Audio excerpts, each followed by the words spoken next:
man, idealism is very much, there's lots of personal growth. Sure. And aspiration, there's a lot of aspirations. And transpiration too.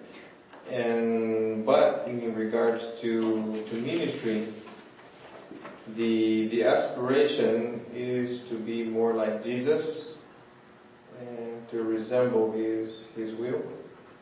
I guess the more experienced pastors, he already said that through their life.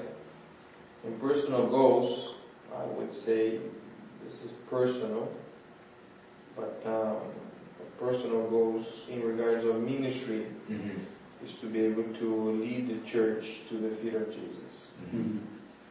So I would say this is what I am striving for recently, and help the church to be more close to Jesus.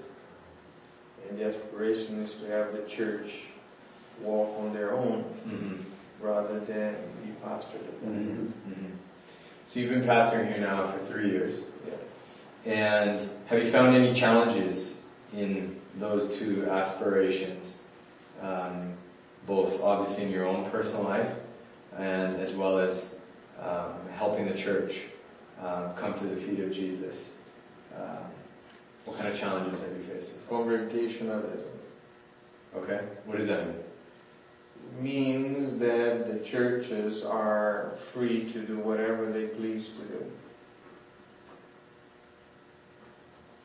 And there's no strong leadership from the church organization. So how would it need to change to help you accomplish that goal of leading the church to the feet of Jesus? Based in my past experience, when I say past experience, where I come from, leadership means to lead. And to lead, you need to set the goal. And you need to make everybody under your lead have the imagination of where the machine or the boat is going. Per se, I would use a metaphor. If you step into a sailboat, the boat, the crew knows where they're going and knows where they're facing, what they're facing. They're going to face a storm. The sea are not the calm sea. They know where they're going. They know the sea already. And the captain, he is the one that set the pace, and the captain is the one that set the rhythm. Is like.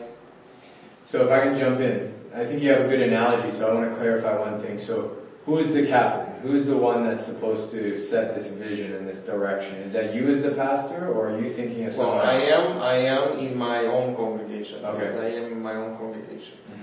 But the problem is when the congregation have friendship with other congregations in the Other area. Adventist congregations? Exactly. Okay. And then the discrepancies start to rise.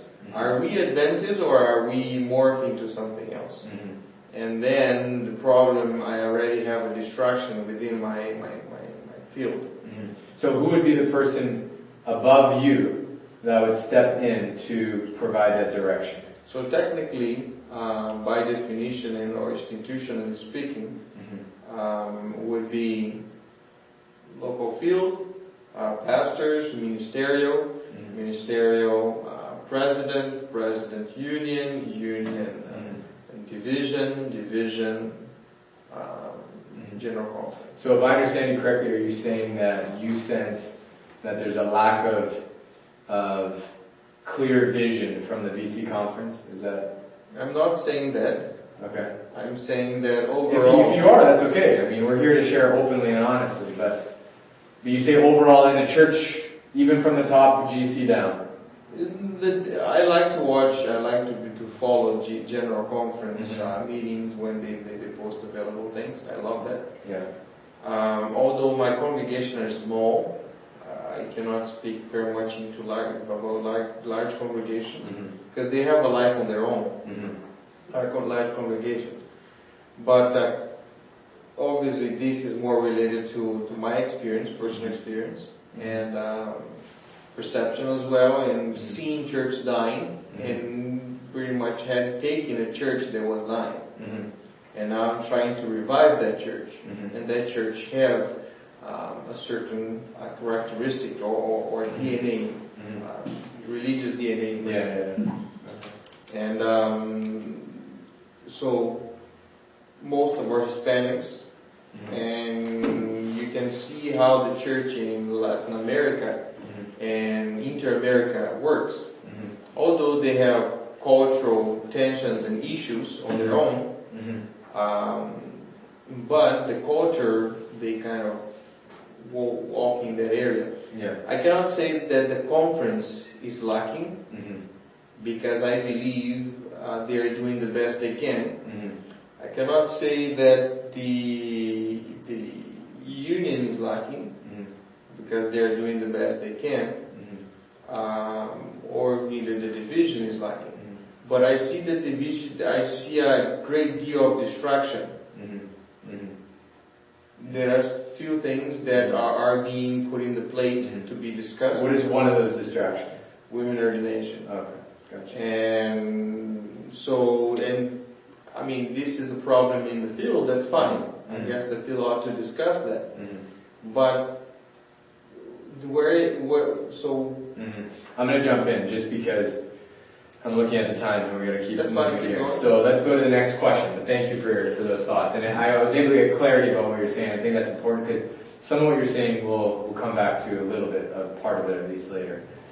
So let's go to question number 3. Day to day, week to week, which relationships in your life? Okay, so when we talk about, and we're getting into the question, we're starting to address the question of boundaries, okay? And I'll just flip us back to the front page there. And on the front page, it gives us a definition of boundaries there, and we're gonna discuss the definition, but I just want to make sure we're kind of on the same page. Loosely speaking, largely speaking, what we mean by boundaries, it's the borders we set to protect the most important priorities in our life. When we talk about boundaries, we are specifically referring to how a pastor uses their time in relationship to these priorities. We are not talking about inappropriate relationships with members of the opposite sex, but simply stated, we're talking about when to say no, yes and no in order to promote the best health possible for the pastors and their families. So this is what we're talking about when we talk about boundaries. And I lost part of my train of thought, but yeah, that's right. So when in ministry as pastors, and I hope especially, Levi and Johnny, that you'll be able to share some of your experience, both here in British Columbia and maybe other experiences. But when you're in pastoral ministry, there's often not as much support as you would like from the conference. That's what I've experienced. I believe that's what other people have experienced. And so we kind of have to take matters into our own hands to establish boundaries in our ministry, in our life, so that we can do the best we can in spite of any outside external support. So with that context in mind, I come to question number 3. Day to day, week to week, which relationships in your life, whether it's God, self, family, or something else, but which relationships in your life do you struggle to prioritize the most? And if you have a recent example you want to share, that would be good. But just first start with, which relationships do you struggle to prioritize the most? And Levi, maybe we can start with you this time. I would say my family. Okay. Because the older you are in the ministry, you want as much as possible to spend more time with your wife, your grandchildren, but but the demand of the work, even if I have announced my church is that Monday is my day off, but they cannot remember that. Most of them are forgetful, so they always. They don't think you have that day. So do you find that you can turn off your phone? Is that something you can do? I cannot do that. You but I will always ask. I will always ask the question. It's emergency. It's really emergency, like hospitality. Of course, I have to really attend to